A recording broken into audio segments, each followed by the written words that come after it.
Hey YouTube, this is Southern Prepper 1. It's been a while since a video, actually 30 days. I've been doing a lot, but I want to talk about 3 items that most preppers don't think about or have gone ahead and put back. The first one is sawhorses. Sawhorses are excellent because you can use them for all kinds of purposes, as I'm going to demonstrate. I had some extra plywood from the cabinets. And so what I did was I took some 2x4s and the plywood, and I made some tops that I can place on my sawhorses. I've gone with these sawhorses, and these, I don't know the name of these, but they are sold at Lowe's. They're about $17 a piece for one, rated for 1,000 pounds, so very, I think very heavy duty for the weight they are. The legs actually fold up inside of this unit here, so all you're really storing is this. So they really stack nicely and store nicely. Another nice feature about this is you can put a 2x4 on top, or in this case, you can get underneath it and screw some drywall screws through here and attach this to these legs, and it will not go anywhere. Another thing I would recommend with sawhorses, because you don't want anybody to accidentally knock it or to pull this up, because if they do, there's a chance of collapsing. So what I did was I cut these boards and they fit right in there, so I can put it in, turn it, and this thing is locked in here. Even if someone kicks it, that's as far as it's going to move, and it will not fall. So it's a safety feature. I think another safety feature, if you were going to set these up, a lot of use, is to take a couple pieces of duct tape and just wrap this around here and tie this together. Another awesome feature is there's a hole here, so you can actually screw it down to your flooring if you don't worry about damaging your flooring. So that would make them very, very safe. In this configuration, I could set up a very quick triage center, a medical clinic, and actually put patients on top of these. I have not painted them yet. I'm either going to paint them or polyurethane them. The problem is I haven't decided what would be best for them, because I would like to use these for multi-purposes. If you had to feed a lot of people, chairs can slide underneath here. If you want to set up a medical clinic, you can put supplies on them, or you can actually use them to put people. If they're going to stay here for a length of your time. A little pad, that's the Coleman pad that comes on the Coleman cot. So you can see the plywood I had was 8 foot, so it's very long, so you have plenty of room for a person. You could set up a very quick triage center or clinic in no time if you had the right equipment. Reason I'm talking about this is I went and I talked to our emergency management director. I don't want to say anything bad about her, because she is a great person, and she has really just taken over the position as a permanent full-time position, and I think she's going to do great. I've talked to her, and I've come to the conclusion that if you live in a rural area, you are 100% on your own. There are no supplies stockpiled for you. If there is a disaster, all that is requested and brought in. I could go on a little further, and I will in another video. But there is nothing stored. Even Red Cross has a very limited amount in our area. If there was a widespread disaster, they would not be able to draw in from their normal sources, because those people would be using their supplies. So we've been discussing a medical clinic for our area. I think first, as our prepper group needs to do, is we need to develop a clinic for us and develop that, because we could use our resources up within a few seconds of a disaster, and then we wouldn't have anything for our own families and the people that contributed. So we are debating what to do, how far to go, but it'd be ultimately nice to have a place where we could set up a MASH clinic and be able to provide for our neighbors, because if we don't provide for our neighbors, it's also going to cause us a security problem. In a disaster and in a vacuum of leadership, we're going to have more problems by doing nothing. But there's a fine line, because we have a limited amount of supplies. So that's what we're discussing as a group. But we also have to weigh that with our Christian beliefs of charity, of helping others. So it's hard decisions. So sawhorses are awesome. If you had heavy duty doors, and you could take the doors off and lay them on here in an emergency, and still have a place where someone could work. The value of this is if you ever worked on a person, working on your knees is not as good as if I could put a person on here minus the cot and do what I need to do with them. You definitely get better treatment, better for the caregiver and the person that's injured. Next, stretchers. There's not a lot of preppers with stretchers, and stretchers are so important. The reason is if you get an injured person, especially broken leg or broken bone, something that's out of whack, and you just try to pick him up and carry him, throw him over your shoulder, you're going to cause so much harm to him that it's not worth it. So you need stretchers. You need to be able to move an injured person, not even considering someone with a spinal injury. Would I move someone with a spinal injury on this? I would hopefully have a backboard. If I didn't have a backboard, this is worst case. You have tons of casualties, a mass casualty incident. I would move someone on here if I had a neck brace. I'd basically put him in a neck brace, put some supports on each side of his head, and I would physically tape his head down to this. Is it ideal? No. But if you do it right, it is better than just leaving him to suffer and not moving him or moving him incorrectly. So a backboard's the way to go, and you'd use a backboard and then place the backboard on this. I did a survey of my prepper friends, and it was very, very surprising. So I've challenged them, get a stretcher. This is a folding stretcher that folds up very small. It's a pain to open up. I am looking for some of this type of material stretchers. There's basically two kinds that are very common in the surplus market. There's a canvas one, and then there's this type of mesh. The mesh is definitely better. It's a newer, it cleans up easier. It doesn't get that canvasy, musky smell as you know, bad. So this is what you want. If it doesn't fold up, don't worry. They will fold together, so they're still compact.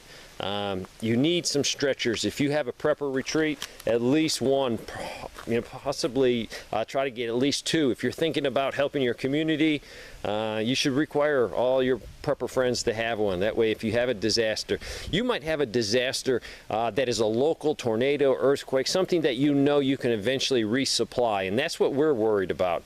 We will help, but our really it is, if we know we can go to Walmart, if we know we can order it on Amazon or the internet, we can give and we can help. But if it's a situation where it's, hey, there's no resupply, it's sad to say, but we have to be a little bit more stingy with our limited amount of medical supplies. But tornado comes through, it would be nice to be able to help, because in my area we have a limited amount of first responders, and 99% of them are volunteer. So you need to have a plan for your community. Find out your plan. Go to your fire chief, go to your emergency response person, and see what their plans are. Now, there's going to be, they're going to say to you, we have a great plan. And look in this book, we have a plan. But when it comes down to it, that's not really a plan unless every person involved in that plan knows their job. A lot of times it's just check the box. Yeah, we got a plan. It's in this thing. But if the emergency response people don't know about it, if they haven't practiced, if they don't have the supplies readily available to them, it's not really a plan. So the stretchers are awesome. You need to get one. This one is a folding one. I think this is a German one. Excellent because it folds very tight, so you can take it into the woods with you. It just doesn't offer the support and the comfort and the ability, the ease of carrying than one with the poles and the handles. I love this much better. Plus it has some straps to keep the patient on. But these are great. If you can get some of these are great because you can take them into the woods easier, and they fold up very small. Next, I want to talk about body bags. You're probably saying, oh, he's flipped his mind. Preppers don't need body bags. Within the last 5 to 6 weeks, I put 2 people in body bags. One of them we had to transport a long ways through the woods. Another one was a car accident. Body bags are nice for a few reasons. No one likes to look at another deceased human being, especially if you have younger people there, if you have new people that have never seen death up close. The best thing you could do to help someone or help people that are passing by is to cover the body. A body bag does that well. It also keeps the mess of any human remains inside the bag, so it's better for everyone, so you're not exposing other people to any bloodborne pathogens.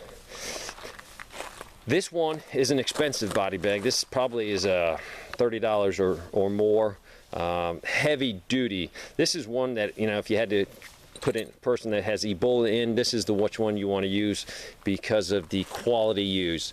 Another use for the more expensive body bags, you can use it as an improvised stretcher. Don't put the patient inside, don't zip them up inside it, but you can put them on it, especially the ones that have at least 3 loops for carrying.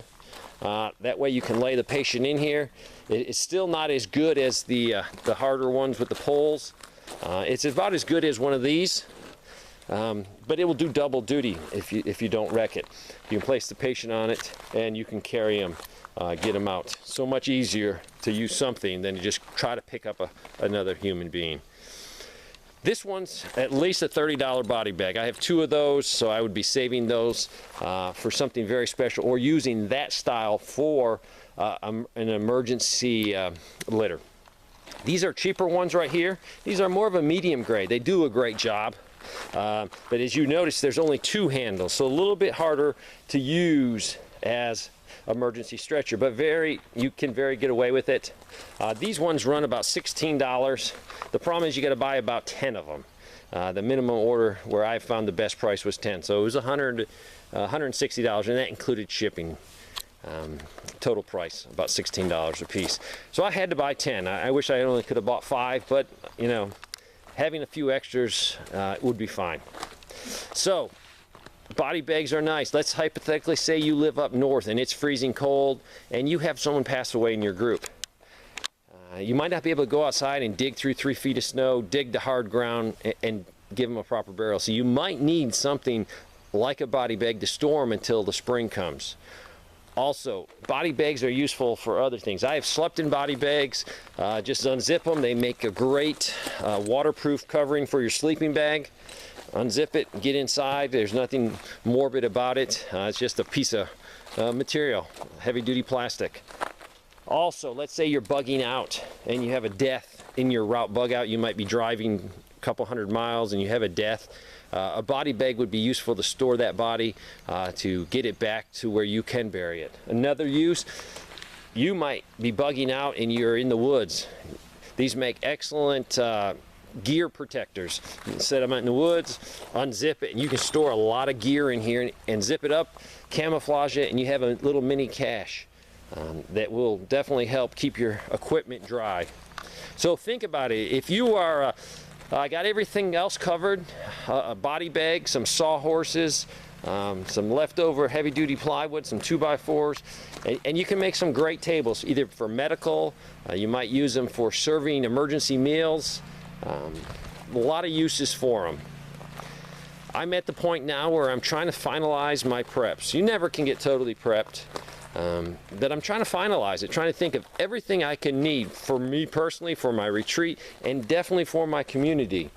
To survive an economic collapse, to survive an EMP, it's going to take community. So as much as you can offer to your community to help them, to make things stable, you're going to get more allies down the line. And it's going to take people with all kinds of skill sets, from nerds to Army Rangers, to people that are nutritionists, to people that can grow things, to make a community survive. And that's what I'm building here. I don't say I'm building it, we're building it. All of the wonderful people that are involved. So if you're thinking about moving and you're just fed up with things, think about upstate South Carolina, and particularly in the Pickens County area. We would love to have more people with skills, and just more friends of like mind is important. Thanks for watching.